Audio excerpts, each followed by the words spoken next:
So I would like to see some of the businesses come back up that were American staples in our society, because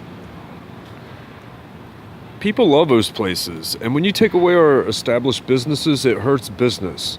Now, Republicans, you are business people. I don't care what other people have told you in the past, but I want you to think on a business level and think about what you're trying to conserve. Don't listen to foreigners come into this place.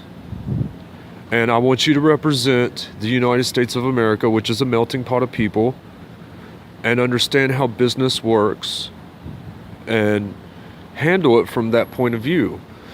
You cannot afford to hate the poor, because right now everybody's doing so bad, they can't do that. It would be as if your business was doing really bad and then a foreigner came in and told you, I want you to cut their wages below minimum wage and beat them to death and starve them, and then you expect them to perform well and things turn out great. So conservatism is not the rich hating the poor.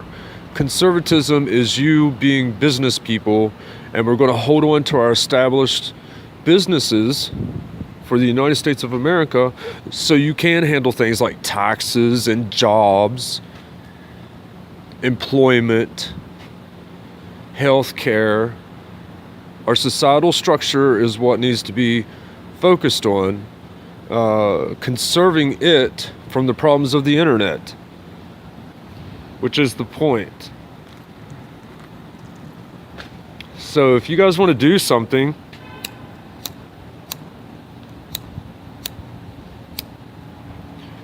leave taxes where it's at. There's no reason to mess with those taxes. Everyone's very familiar with them.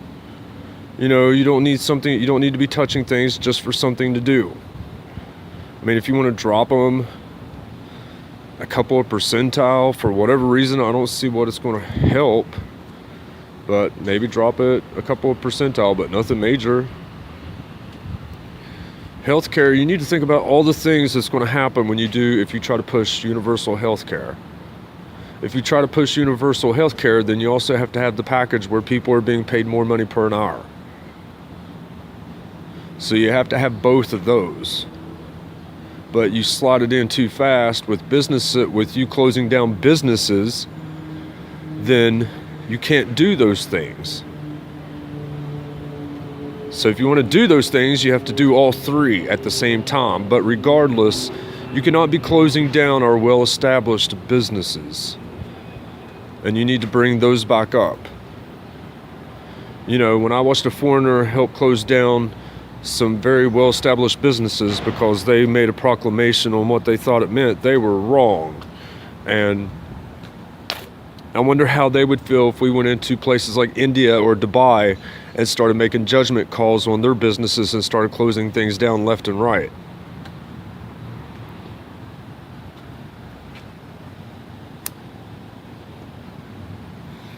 So conservatism is not hating the poor. Conservatism is conserving our societal function and dealing with the problems of the internet, and then telling people to do their jobs and getting everyone back on their feet so people can make money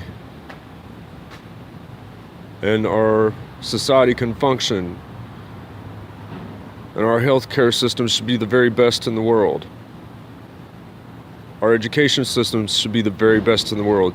So you can remove such things as No Child Left Behind, because No Child Left Behind is a joke. And then increase the topics taught in school. For example, things that are in high school, drop it down to elementary level. Because children love a challenge. When they're young, their brain soaks in the most information when they're young. Not when they're 20-something. So try it out. It'll be good. It'll be beneficial. I mean, think of how things used to be back a long time ago before the internet. Business was flourishing. People had privacy. People were happy. There was actual structural foundation. You understand structural foundation such as I do, right? I'm a business person. The reason we have our safety nets in place is so money keeps flowing. And so does the education system. Problem resolves, problem resolves. And that's how the economy flows. So let's focus on businesses, bringing established businesses back up, reopening, and telling those businesses, helping them with some sort of package. You remember when supposedly the last administration had helped some established businesses stay at the forefront, which I did take part in and felt that they should. So let's do that. And these well-established businesses need to keep their original names because it's a familiar name that feels comfortable with people, and they see it as national and somewhat even international, and then give it a complete uplift. You know, the stores are completely remodeled.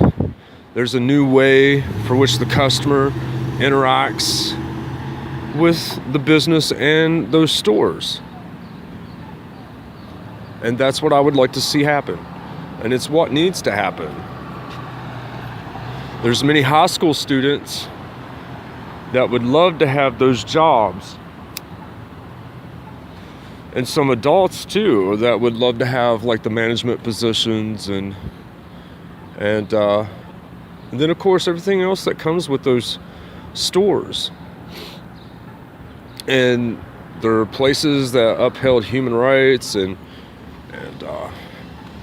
well, except for one place, but that's not necessarily their fault. And they could be completely restructured.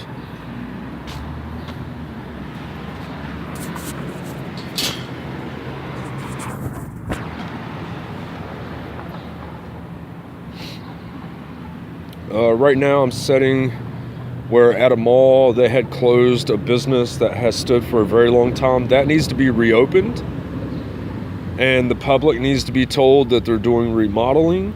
It needs to have a futuristic remodeling done. Get people excited about a brand name that they've known for a long time and to see it brought into the future. You know, you go somewhere like London or these other places and they have wonderful stores with rich heritage. And that's what we have to have too.